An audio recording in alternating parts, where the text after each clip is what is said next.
प्यारे दोस्तों, मैं जगविंदर चार विवेकानंद यूट्यूब क्लासेस पे आपका हार्दिक अभिनंदन और स्वागत करता हूँ। आज हम पढ़ेंगे प्यारे बच्चों संख्या पद्धति में यूनिट 8 कंसेप्ट इकाई का अंक ज्ञात करना। तो इस टॉपिक को लेकर एक प्रश्न आता है और ये बड़ा ही सरल टॉपिक है और हमें किसी संख्या का इकाई का अंक ज्ञात करना होता है। उसमें क्या होता है कि दो या दो से अधिक संख्याओं के बीच में कोई ऑपरेशन हो रहा होता है, कोई गणती अभिक्रिया हो रही होती है, संक्रिया हो रही होती है और उसमें हमें इकाई का अंक ज्ञात करना होता है। तो सबसे पहले हम इकाई का अंक ज्ञात करेंगे। तो देखिए, जैसे कोई संख्या आप लिखे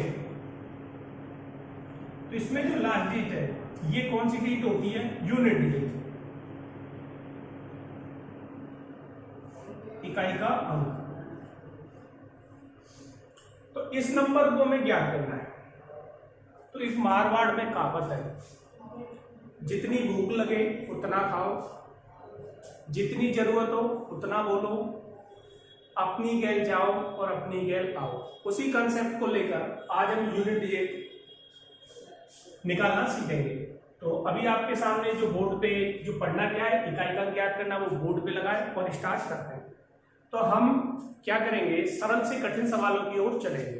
सबसे पहले हम सवाल लेंगे, फिर इसमें टाइप बदलेंगे, धीरे धीरे टाइप बदलेंगे। हर टाइप का सवाल इसमें आप कराने का प्रयास आपको करेंगे। चलिए, तो सबसे पहला प्रश्न कैसे आता है आप समझते हैं। तो ये देखिए,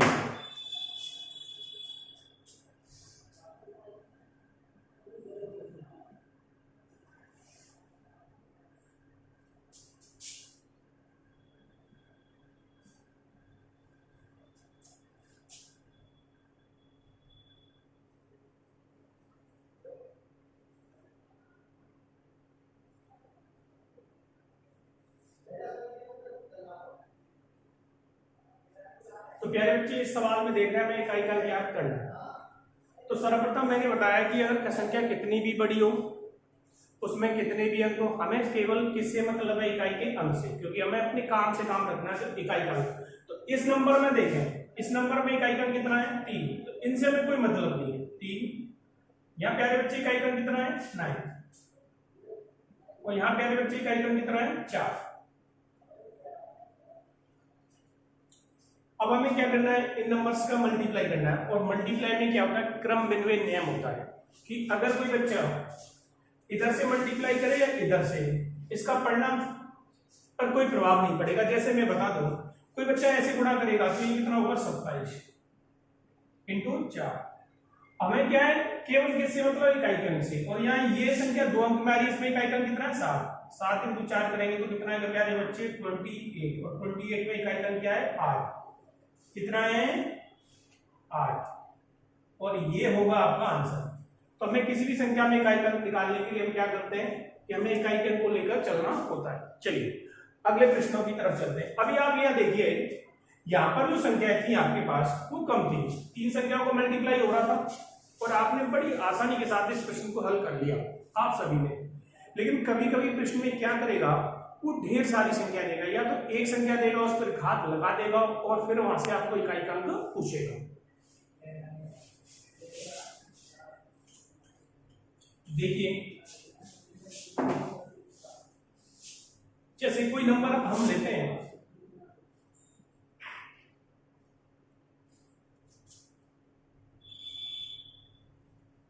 इकाई का अंक ज्ञात है। प्यारे बच्चे, इसका मतलब क्या है, अगर किसी संख्या पर, किसी भी संख्या पर घात लगी है, तो जैसे a पर घात 2 है तो इसका मतलब ये है a का मल्टीप्लाई कितने टाइम्स करना है? 2 टाइम्स। तो इसका मतलब 23 पर ये पावर लगी है तो 23 का मल्टीप्लाई कितने टाइम्स करना है? तो ना तो हमारे पास ये बोर्ड पे जगह है इतना करने के लिए से, तो अगर हम इसे स्प्लिट करें, खोलकर लिखें, तो लिखने के लिए हमें बहुत स्पेस चाहिए और स्पेस के साथ हमें समय भी चाहिए। तो ऐसा जब प्रश्न आता है, जब किसी संख्या के ऊपर घात लगी होती है और हमें इकाई का अंक ज्ञात करना होता है, तो सर्वप्रथम हम करते कैसे ऐसे प्रश्नों को? तो सर्वप्रथम आपको करना क्या है, जिस नंबर पर घात लगी है उसमें इकाई का अंक देखना है। तो प्यारे बच्चे देखो, इकाई का अंक इसमें कितना है? 3। तो इकाई का अंक लिख लें। और घात में 4 का भाग लगाएं। घात में 4 का भाग लगाएं और ध्यानपूर्वक शेष फल ज्ञात करें। क्या ज्ञात करना है? शेष फल ज्ञात करना है। तो अगर कोई संख्या बड़ी है और उसमें 4 का भाग लगाकर हमें शेष फल ज्ञात करना है, तो क्या हम पूरी संख्या में भाग दें ऐसे, या हमारे पास कोई और भी तरीका है हम कम से कम समय में शेष फल ज्ञात कर पाए? चलिए सर, और ये ध्यान रखना है कि जब शेष 1 या 2 या 3 आए 4 का भाग देने में, तो चाहे तो मैं लिख देता हूं उसने हमको कैसे हम इकाई का ज्ञात करेंगे जब घात लगी होगी। सर्वप्रथम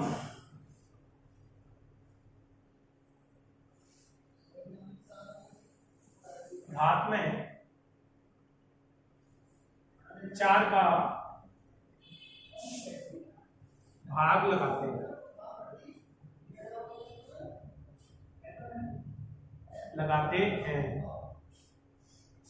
और देखिए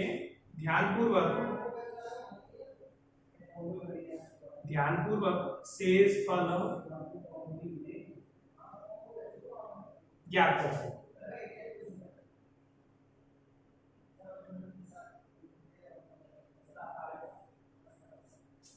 अब पहला पॉइंट क्या है? यदि शेष फल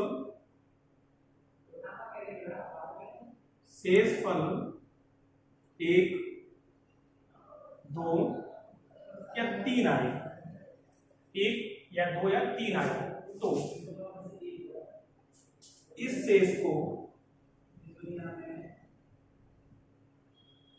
इकाई के अंक के ऊपर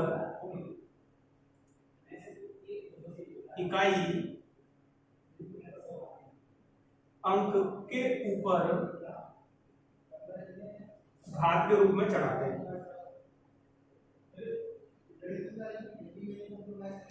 इसका मतलब क्या है आप लिख लें और समझ लें।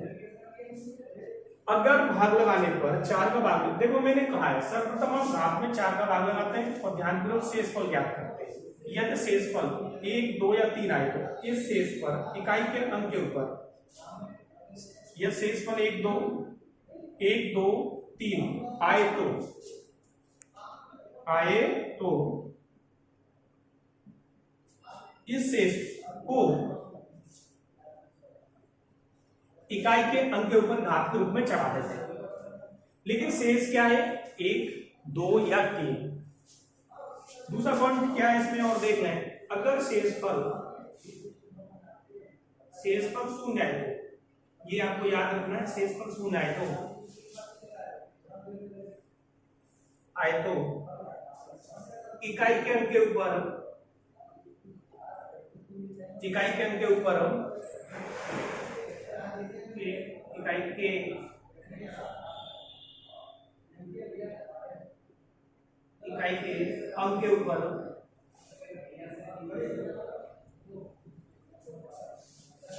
घात के रूप में 4 चढ़ाते हैं हमेशा।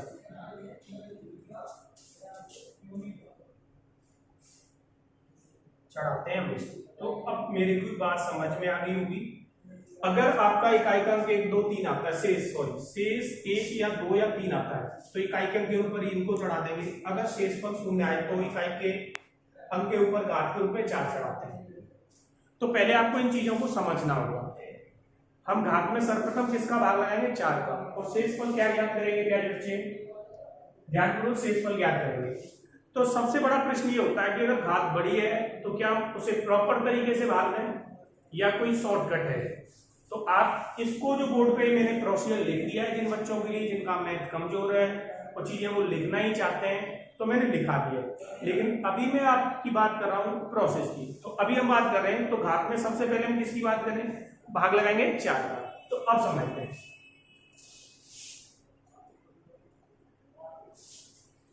तो सबसे पहले मैं आपको प्यारे बच्चे ये बताता हूं, दुनिया की जितनी भी संख्या 100 का गुणज है वो हमेशा 4 से पूरी तरह विभाजित हो जाती है। 100 का गुणज का मतलब क्या है? जिन संख्या में इकाई और दहाई के स्थान पर दोनों 0 आते हैं, इकाई के स्थान पर भी और दहाई के स्थान पर, तो वो कितने का गुणज होती है? 100 का गुणज होती है, 100 का गुणज होती है। इसका मतलब क्या, 100 जो संख्या 100 का गुणज होगी वो हमेशा किससे कटेगी, हमेशा 4 से पूरी तरह विभाजित हो जाती है। किससे विभाजित हो जाती है प्यारे बच्चे, 4 से पूरी तरह। मतलब शेष क्या आएगा हमेशा, मैं इसे लिखना चाहूं, अगर किसी संख्या में मैं भाग दे रहा हूं वो संख्या 100 का गुणज है, तो ऐसे संख्या का जब शेषफल क्या आता है, हमेशा शून्य आता है बेटा। तो अब बड़ा प्रश्न ये उठता है कि अगर हम किसी संख्या में 4 का भाग दें और शेषफल हमें ज्ञात करना हो, तो सर्वप्रथम हम क्या करें, उसके दोनों पिछले अंकों को हम शून्य कर दें, उसे 100 का गुणज बना लें और शेष संख्या में फिर हम 4 का भाग दे लें। तो समझते हैं। तो देखिए प्यारे बच्चे, हमें करना क्या है, टीचर कहते हैं कि पिछले 2 अंकों में 4 का भाग देना है, लेकिन आपने उनसे ये नहीं पूछा क्यों। तो ये बात हम समझे कि जैसे इसमें हमें देखो भाग में हमें 4 का भाग देना है, तो देखिए अगर कोई बच्चा इसमें भाग देने जाएगा 4 का, तो उसे समय लगेगा और फिर वो शेषफल निकालेगा। तो इसमें एग्जाम में समय का बड़ा महत्व। अगर हम इसे प्रॉपर तरीके से भाग दें तो गलती भी हो सकती है, तो गलती होने के बाद हमारा बहुमूल्य समय बर्बाद होगा। तो हम क्या करेंगे, सबसे पहले हम इस संख्या को सरल तरीके से कैसे करेंगे, हम पूरी संख्या में भाग ना देकर पिछले 2 अंकों में भाग लगाएंगे। क्यों, ऐसा क्यों कर रहे हैं वो भी जानें। तो देखिए अगर मैं इसे 100 का गुणज बनाऊं प्यारे बच्चे, ये है, अगर मुझे ये 100 का गुणज बनाना है तो इसकी दोनों लास्ट डिजिट तो क्या कर दूं मैं 0 और इसमें अलग से जोड़ दूं, और अब इसमें कितने का भाग लगाऊं मैं 4 का। तो प्यारे बच्चे ये देखो, ये 100 का गुणज है, यहाँ तो शेष बचेगा क्या, नहीं। अब देखिए अब मैं 42 में भाग दूं 4 का, तो शेष क्या बच रहा होगा 2। तो देखिए पिछले 2 अंकों में जो भाग देने पर बचेगा वही शेष पूरी संख्या में भाग देने पर बचेगा। ऐसा क्यों, क्योंकि मैंने क्या किया है, इकाई और दाई के अंक को मैंने शून्य कर दिया है और इसमें 42 को अलग से जोड़ लिया है, तो परिणाम तो वही है। और ये 100 का गुणज है, कितने का गुणज है 100 का। 100 का गुणज होने के कारण इसमें शेष क्या बचेगा, शून्य, और शून्य शेष बचेगा। यहां से शेष आया शून्य और यहां से क्या आ रहा है 2, और शून्य और 2 को जोड़े तो क्या बनेगा परिणाम 2। अब देखिए हम क्या करेंगे, ऐसे प्रश्न में हल करते समय इस घात में 4 का भाग लगाएंगे, 4 का भाग पूरी संख्या में नहीं लगाएंगे। तो 4 का भाग किसमें लगाएंगे प्यारे बच्चे, देखते हैं। तो देखिए इस पूरी संख्या में ना भाग लगाकर पिछले 2 अंकों से बनने वाली संख्या में भाग लगाएंगे 42 में, और ध्यानपूर्वक क्या निकालेंगे शेष। तो बताओ बेटा क्या आएगा, 3, इकाई का 3 है, और 42 में अगर हम 4 का भाग दे रहे हो तो शेष क्या बचेगा हमारा 2, और ये 2, तो अगर हम 3 का मल्टीप्लाई 2 टाइम्स करें तो इकाई का क्या होगा, ये आपका आंसर होगा। तो इसमें हमने क्या सीखा, तो हमने ये भी जाना कि पिछले 2 अंकों में ही क्यों भाग देते हैं। इससे पहली संख्या 100 का गुणज हो जाती है, उसमें शेष कुछ बचता नहीं है। अगर आपको 4 का भाग देकर किसी संख्या में शेष याद करना है तो आप पिछले 2 अंकों में भाग दीजिए 4 का और आपको शेष मिल जाएगा। तो ये था आपका प्रश्न, बड़ा सरल सा। तो अभी इसमें हमने प्रोसेस जान लिया है कि सर्वप्रथम हम क्या करते हैं, घात में कितने का भाग लगाते हैं 4 का, और शेषफल 1 या 2 या 3 मिले, क्या मिले, यहां से मिले। अगर शेष 1, 2 या 3 आए तो इन शेषों को इकाई के अंक के ऊपर घात के रूप में चढ़ाते हैं, 1 हो या 2 हो,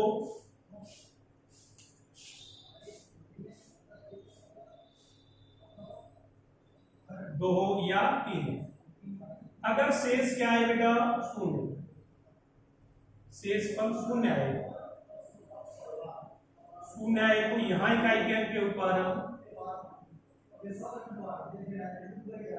कितना चढ़ाएंगे, हमेशा घात के रूप में प्यारे बच्चे 4। तो अगला प्रश्न हम ले रहे हैं और उसे समझते हैं। तो देखिए अगला प्रश्न है क्या आपका, देखिए प्रश्न नंबर अगला हम ले रहे हैं।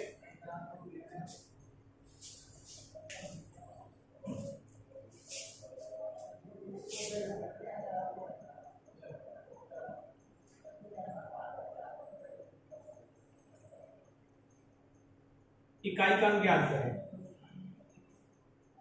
इकाई का अंक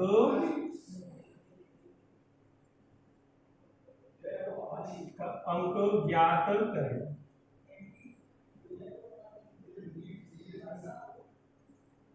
अब देखिए हम सबसे पहले क्या करेंगे, हमें इकाई का ज्ञात करना है। तो इस नंबर में इकाई का है कितना प्यारे बच्चे, 7, उसे लिखेंगे और घात में कितने का भाग लगाएंगे, 4 का। तो पिछले 2 अंकों में 4 का भाग लगा रहे हैं। इन संख्याओं से हमें कोई मतलब नहीं, 2 अंकों से बनने वाली संख्या क्या, 28, और 28 में हम 4 का भाग लगाएंगे तो देखिए शेष क्या मिलेगा, 1 मिलेगा, 2 या 3 या क्या मिलेगा, 0। अगर हम 4 का भाग लगाने पर शेष पर 0 प्राप्त होता है तो उस इकाई के अंक के ऊपर हम घात के रूप में कितना चढ़ाएंगे, यहाँ देखिए 4। तो देखिए यहाँ पर 28 से हम 4 का भाग दे रहे हैं तो शेष पर मिलेगा आपको 0। 0 मिलने पर इकाई के अंक के ऊपर जो घात चढ़ाई जाएगी हमेशा कितनी चढ़ाई जाएगी, 4। ठीक। अब इस 7 का मल्टीप्लाई कितने टाइम्स होना है प्यारे बच्चे, 4 टाइम्स। तो अब देखिए यहाँ पर अगर हम मल्टीप्लाई करें तो ये कितना होगा, 49, और इधर मल्टीप्लाई करें यहाँ भी कितना होगा, 49, मतलब 49।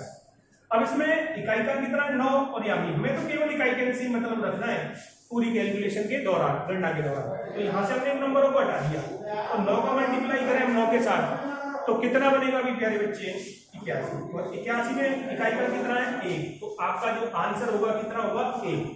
तो ये आपका आंसर होगा, इकाई का अंक कितना आएगा, 1। तो ऐसे प्रश्नों में हल करते समय तुम्हें ये बात का ध्यान रखना है, उस घातांक में जिस घात में हम 4 का भाग लगाएंगे और 4 का भाग लगाने पर हमें शेष 1 या 2 या 3 प्राप्त हो तो उन शेषों को इकाई के अंक के ऊपर घात के रूप में चढ़ा देते हैं। यद्यपि अगर 0 प्राप्त हो तो इकाई के अंक के ऊपर घात के रूप में हम 4 चढ़ाते हैं। तो चलिए अगले प्रश्न की तरफ हम चल रहे हैं। तो चलिए कुछ प्रश्नों को हल करते हैं और इसके बाद हम यूनिट 1 में पार्ट 2 बनाएंगे, उसमें अच्छे प्रश्न होंगे और अच्छे लेवल के होंगे। अभी तो हमने बेसिक समझा इसमें कैसे हम इकाई का अंक ज्ञात करते हैं। तो कुछ सवाल मैंने इस बोर्ड पे आपके लिए लगा रखे हैं जो एग्जाम में पूछे गए। तो चलिए इन्हें हल करते हैं और जानते हैं कि पहले का आंसर क्या आएगा। तो ये देखिए पहला क्वेश्चन ये 81 से लेकर 81 से लेकर 89 तक 89 तक सारी संख्याओं का मल्टीप्लाई यहाँ पर होगा और हमें यहाँ पर क्या ज्ञात करना है, इकाई का अंक। तो देखिए प्यारे बच्चे, तो पहले प्रश्न का हल कर रहे हैं हम यहाँ पर। तो पहला प्रश्न क्या है, 81 से लेकर 89 तक की सभी संख्या को। तो अब प्यारे बच्चे आप ऐसे लिख रहे हो 81, 82, 83, 84, 85, 86, 87 और 88 और 89। तो प्यारे बच्चे हमें तो केवल किससे मतलब है, यहाँ पर इकाई के अंक से। तो हम इन नंबरों को तो काट ही देंगे। चलिए साहब, तो यहाँ क्या होगा प्यारे बच्चे, 1, 2, 3, 4, यहाँ इकाई की 4 है, यहाँ कितना है 5, और यहाँ कितना प्यारे बच्चे 6, और यहाँ कितना है 7, और यहाँ कितना है 8, और यहाँ कितना है 9। आप गुणा इधर से भी कर सकते हैं प्यारे बच्चे और इधर से, क्योंकि इसमें क्रम विनिमय नियम रहता है। क्रम विनिमय क्या होता है कि अगर दो संख्या की ऑर्डर चेंज कर दिया है, मतलब उनका क्रम बदल दिया जाए, तो उनके परिणाम पर कोई प्रभाव ना पड़े, तो वो क्या कहलाता है, क्रम विनिमय नियम। तो आप इस बात को समझिए, जैसे मैं समझाऊं, कोई बच्चा कहे इधर से गुणा करें या इधर से इकाई क्रम बदल सकता है, नहीं। जैसे समझिए, अगर कोई बच्चा 5 इंटू 3 करे तब भी परिणाम क्या आता है 15, और 3 इंटू 5 करे तब भी क्या आता है 15। तो इसका मतलब गुणा का जो गुणा है वो कौन से नियम को फॉलो करता है, क्रम विनिमय को। मतलब क्रम को चेंज करते हैं तो गुणनफल पर कोई प्रभाव नहीं पड़ता। तो अब हम इधर से गुणा यहां पर कर लें। चलिए सर गुणा करें, 1 गुणा 2 कितना होगा 2, 2 गुणा 3 कितना होगा 6, और 6 गुणा 4 कितना होगा 24। यहां तक ये बना 24 प्यारे बच्चे, और 24 यहां तक बना 24। अब 24 में इकाई का कितना प्यारे बच्चे, बोलो 4, और ये किसके साथ मल्टीप्लाई होगा प्यारे बच्चे, 5 के साथ। तो 5 की एक विशेषता है, अगर किसी संख्या जो सम हो और 5 के साथ गुणा हो रही है तो हमेशा शून्य बना लेती है। अब देखिए 5 कैसी संख्या के साथ गुणा हो रहा है, सम संख्या के साथ, तो यहाँ पर जो परिणाम बनेगा 20, और 20 में इकाई क्रम क्या होगा प्यारे बच्चे 0। इन दोनों का गुणा करेंगे तो क्या बनेगा 20, और 20 में इकाई क्रम क्या प्यारे बच्चे 0, ये देखिए 0, और 0 का किसी भी संख्या के साथ मल्टीप्लाई किया गया तो इकाई क्रम क्या आता है 0 आता है। तो ये आपका यहाँ पर आंसर होगा पहले प्रश्न का। तो सर्वप्रथम मैंने इन संख्या को गुणा किया तो इनका बना 24, 24 में हमने देखा ये 2 अंकी संख्या, इसमें इकाई क्रम कितना है 4, 4 का 5 के साथ मल्टीप्लाई किया तो बना 30, और 20 में इकाई क्रम क्या होता है 0, और 0 का किसी के साथ भी मल्टीप्लाई किया जाए तो हमेशा क्या आता है प्यारे बच्चे 0 यहाँ पर आता है। तो ये था आपका पहला प्रश्न जिसे मैंने हल किया। अब हम बात करेंगे दूसरे प्रश्न पे। दूसरे प्रश्न पर आप विचार करें तो दूसरे प्रश्न में हम ये देख रहे हैं कि संख्या बहुत है, और पहले प्रश्न और इस प्रश्न में अंतर क्या है। तो पहले प्रश्न में तो केवल 9 संख्याओं को मल्टीप्लाई था जो हमने बोर्ड पर लिखकर कर लिया, लेकिन यहाँ पर 243 का इतने बार मल्टीप्लाई होना, इसका इतने बार होना। तो प्यारे बच्चे ऐसे जब सवाल को आप हल करोगे तो आप कैसे हल कर रहे होंगे। तो सबसे पहले मैंने आपको ये बताया कि सर्वप्रथम हमें करना क्या होता है, सबसे पहले हम क्या करें इकाई क्रम की बात करें। तो देखिए यहाँ पर जो पहली संख्या इसमें इकाई क्रम कितना है 3, तो इसे लिख लें। देखो 2, तो हमने लिख लिया 3, यहां इकाई क्रम 3 था, ये लिख दिया। यहां इकाई क्रम कितना है 9।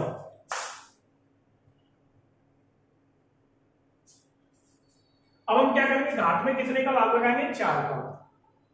तो पूरे और ध्यानपूर्वक क्या निकालेंगे 4 का भाग देकर शेष। तो अगर हम प्यारे बच्चे यहां पर देखें, यहां 4 का भाग लगाएं, पिछले दो अंकों में यहां भी 4 का भाग लगाएं, तो प्यारे बच्चे 41 में हम 4 का भाग लगा रहे हो तो शेष क्या बच रहा होगा 1। चलिए साहब शेष 1 बच रहा हो तो 1 चढ़ाते हैं, 2 बचता तो 2 चढ़ाते हैं, और 3 बचता तो 3, और 0 बचता तो शेष क्या चढ़ाते हैं हम यहाँ पर घात के रूप में 4। यहाँ पर भी देखिए 13 में अगर हम भाग किसका लगा रहे हो प्यारे बच्चे 4 का, तो शेष कितना बचेगा 1। और किसी भी आधार पे किसी भी संख्या पर भाग प्लस की ना तो लिखी जाती है, ना बोली जाती है, ना पढ़ी जाती है। तो यहाँ से वैल्यू कितनी आएगी 3, और 3 में, और यहाँ से वैल्यू कितनी आएगी 9। 3 में से 9 घट सकता है क्या प्यारे बच्चे नहीं। तो अब आप क्या करें, तो जब 3 में से 9 ना घटे तो आप ये समझे कि एक हासिल ले लें। जब घटती नहीं कोई संख्या, छोटी संख्या में से बड़ी संख्या घटाते हैं तो हम क्या करते हैं एक हासिल लेते हैं, कैरी लेते हैं, बोरो लेते हैं। हमने हासिल ली, हासिल लेने के बाद ये हो गया 13, और 13 में से 9 घटा दें प्यारे बच्चे तो क्या बच रहा होगा 4। तो यहां पर इकाई क्रम ये होगा आपका आंसर, और ये आपका आंसर है। चलिए साहब ये तो आपका दूसरा प्रश्न था जो मैंने हल कर दिया आपके लिए। अब प्रश्न नंबर 3 की बात करेंगे। तो प्रश्न नंबर 3 क्या है आप देखें, तो मैंने कुछ सिंबल लगा रखा है। तो देखिए प्रश्न नंबर 3 पर आप देखिए ये, और प्रश्न है क्या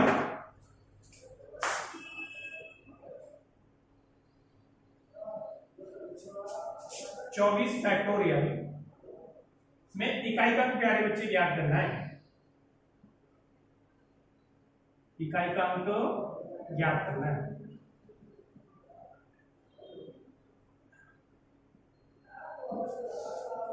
तो देखिए सबसे पहले हम इस सिंबल को समझें ये क्या है। तो देखिए कोई एक पूर्ण संख्या होगी, कोई भी नंबर होगा, पूर्ण संख्या का मतलब 0 हो सकता है, 1 हो सकता है, 2, तो उस पर ये सिंबल लगा होगा ऐसे या ऐसे। और n की वैल्यू क्या होगी प्यारे बच्चे हमेशा 0, 1, 2, 3, 4, 5, मतलब पूर्ण संख्या होगी। तो पहली बात ये आती है कि इसे पढ़ते कैसे हैं। इसे पढ़ते हैं n फैक्टोरियल। n फैक्टोरियल पढ़ते हैं इसे इंग्लिश में, और हिंदी में पढ़ते हैं n क्रमिक गुणित। तो पहले आप ये समझें, तो ये फैक्टोरियल है, या तो ये सिंबल लगा हो या ये लगा हो। तो दूसरे पे मैंने ये सिंबल लगाया, दोनों का मीनिंग एक ही होता है। तो इसका मान कैसे निकालते हैं, तो समझिए अगर कोई संख्या 3 फैक्टोरियल है प्यारे बच्चे, या 3 फैक्टोरियल, दोनों का मतलब एक ही है। तो इसका मतलब क्या है 1 से लेकर हमें 3 तक की सारी प्राकृतिक संख्याओं का गुणा कर लेना है। चलिए तो यहाँ पे भी कितनी आएगी 6। अगर बच्चे प्यारे बच्चे यहाँ 5 लिखा हो तो इसका मतलब क्या है 1 इंटू 2 इंटू 3 इंटू 4 इंटू 5, तो ये वैल्यू कितनी आएगी 120। तो देखिए पहले हमें क्या करना है 24 फैक्टोरियल को हल करना है। तो एक बात बताइए मेरे को, अगर कोई नंबर में हम 4 का गुणा करते हैं, जैसे ये देखिए ये 5 है, अगर इसमें हम 4 का गुणा करते हैं तो ये किसका गुणज बन जाएगा, 4 का गुणज होगा कि नहीं होगा प्यारे बच्चे। तो अब ध्यान से देखो, जब हम 24 फैक्टोरियल को यहाँ पर खोल रहे होंगे, 24 फैक्टोरियल को हम खोल रहे होंगे तो उसकी वैल्यू क्या आ रही होगी प्यारे बच्चे, 4 का गुणज होगी कि नहीं होगी बताइए। क्योंकि ये 24 जो फैक्टोरियल इसमें 4 आएगा कि नहीं आएगा जब खोलेंगे। तो जैसे आप देखिए 5 फैक्टोरियल को हम जब खोल रहे हैं 1 इंटू 2 इंटू 3 4 इंटू 5, तो इसमें 5 का गुणज हो रहा है कि नहीं हो रहा है। तो ये जो परिणाम होगा वो किसका गुणज होगा, 4 का भी गुणज होगा, 5 का भी होगा, 4 भी है 5 भी है। हमें तो केवल यहाँ देखना है क्या ये नंबर जो 24 फैक्टोरियल की वैल्यू होगी क्या ये 4 का गुणज है। अगर ये 4 का गुणज हुई, ध्यान से समझना मेरी बात को, अगर ये 4 का गुणज हुई, जैसे 4 के गुणज क्या होते हैं 4 8 12 16, और 4 के गुणज में 4 का भाग में शेष क्या आएगा 0, और शेष 0 आएगा प्यारे बच्चे, तब हम इकाई के अंक के रूप में क्या चढ़ाएंगे, घात के रूप में 4। तो यहाँ पर देखिए जब 24 फैक्टोरियल को हम खोलेंगे तो इसमें 4 आएगा कि नहीं आएगा बोलिए। 24 फैक्टोरियल को अगर आप ऐसे खोलें तो 1 इंटू 2 इंटू 3 इंटू 4, तो देखिए इसमें 4 आ रहा है कि नहीं, इसका मतलब ये किसका गुणज होगा, पूरा परिणाम 4 का। तो अगर मैं आपको ये बात बता दूं, अगर किसी संख्या के ऊपर 4 या 4 से बड़ा फैक्टोरियल लगा है, क्या लगा है 4 या 4 से बड़ा फैक्टोरियल लगा है, तो वो जो परिणाम बनेगा हमेशा 4 का गुणज होगा। तो आप ये देखिए ये 4 फैक्टोरियल से बड़ा है, तो ये जो परिणाम होगा वो किसका गुणज होगा, 4 का, क्योंकि इसमें क्या आएगा, जब इस समय इसे बोलेंगे तो 4 आएगा, तो ये वैल्यू 4 का गुणज होगी, और 4 का गुणज होगी। तो अगर कोई संख्या 4 का गुणज है और उसमें हम 4 का भाग दे रहे हैं, 4 का गुणज है, तो शेषफल क्या आता है हमेशा प्यारे बच्चे, 0 आता है। क्या आता है शेषफल 0। तो बताइए 24 जो ये पूरी वैल्यू होगी वो 4 का गुणज होगी, और 4 का गुणज होने के कारण शेषफल आएगा 0, और शेषफल 0 आता है तो हम इकाई के अंक के ऊपर क्या चढ़ाते हैं, घात के रूप में 4। अगर हम इसमें 4 का भाग दें और 4 का गुणज है, ये नंबर देखो ये 4 का गुणज होगा, और इसमें हम 4 का भाग दें तो यहाँ शेषफल क्या आएगा प्यारे बच्चे 0, और 0 शेष आने पर हम इकाई के अंक के ऊपर क्या चढ़ाते हैं 4। अब हम इसे ऐसे हल करेंगे तो 8 का मल्टीप्लाई कितने टाइम्स करना प्यारे बच्चे, 8 8 8 और 8। आप पहले इनका मल्टीप्लाई कर लें 64, इनका मल्टीप्लाई कर लें 64, यहां से इनको हटा दें दाई के अंकों को, फिर इकाई के अंक का मल्टीप्लाई कर लें तो प्यारे बच्चे क्या होगा 16, और 16 में इकाई का अंक क्या होगा 6। ये आपका आंसर होगा। तो इसका मतलब ये है अगर हम कोई प्रश्न ऐसा हल कर रहे हैं जिस पर कोई फैक्टोरियल लगा है, अगर वो फैक्टोरियल 3 या 3 से 4 या 4 से बड़ा है तो वो हमेशा जो परिणाम देगा फैक्टोरियल वो हमेशा किसका गुणज देगा प्यारे बच्चे, 4 का। चलिए तो यहां भी देखिए आप अगले प्रश्न को देखिए।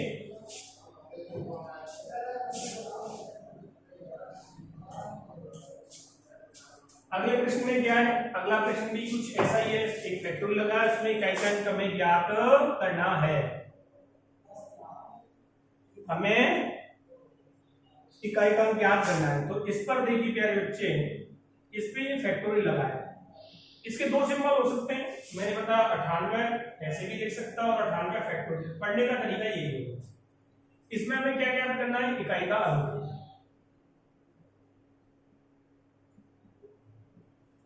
इकाई का अंक ज्ञात करें।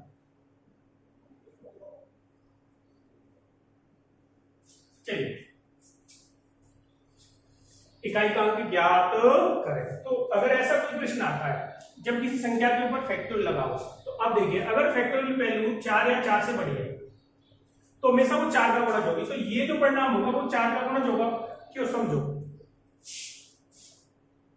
एक फैक्टोरियल की वैल्यू 1 होती है, और 2 फैक्टोरियल को अगर हम लिखें तो 1 इंटू 2, और 3 फैक्टोरियल को लिखें तो हम देखते हैं 1 इंटू 2 इंटू 3। अब देखिए 4 फैक्टोरियल लिखें तो क्या आएगा, 1 इंटू 2 इंटू 3 इंटू 4। तो देखिए जैसे ही आप 4 फैक्टोरियल या 4 से बड़ा फैक्टोरियल लिखोगे तो उसमें हमेशा किसका फैक्टर आएगा, 4 का,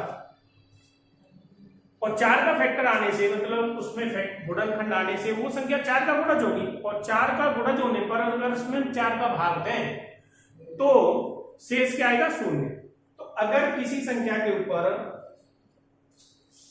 4 या 4 से बड़ा फैक्टर लगा है तो वो जो परिणाम बनेगा इसका, वो हमेशा किसका बनेगा, 4 का गुणज बनेगा। तो ये देखिए, ये जो वैल्यू है 4 या 4 फैक्टोरियल या 4 फैक्टोरियल से बड़ी होनी चाहिए। तो देखिए ये बड़ी है, तो ये जो वैल्यू देगा वो क्या देगा, 4 का गुणज। और 4 के गुणज में किसी संख्या का भाग है तो शेष फल क्या आता है, शून्य। तो अगर हम इसमें भाग देंगे तो शेष क्या आएगा, शून्य। तो इकाई का अंक यहाँ पर कितना है, 7, और शेष शून्य आता है, तब इकाई के अंक के रूप में हम कितनी घात चढ़ाते हैं, 4, और 4 चढ़ाते हैं। और 4 का मतलब क्या आता है, 7 इंटू 7 इंटू 7 इंटू 7। तो प्यारे बच्चे ये क्या होगा, बोलो 49, और यहाँ क्या होगा 49। इसे कैंसिल कर दें, ये दाई के अंक है, और इनका गुणा करें तो प्यारे बच्चे क्या बनेगा, 81, और 81 बनने पर इसमें इकाई का अंक क्या होगा प्यारे बच्चे, 1। तो ये था हमारा वीडियो जिसमें हमने इकाई के अंक को ज्ञात करना सीखा, और अब तक हमने यूनिट इकाई के अंक पर पहला वीडियो बनाया। अब अगले वीडियो में हम कुछ अच्छे प्रश्न लेकर आपके सामने उपस्थित होंगे और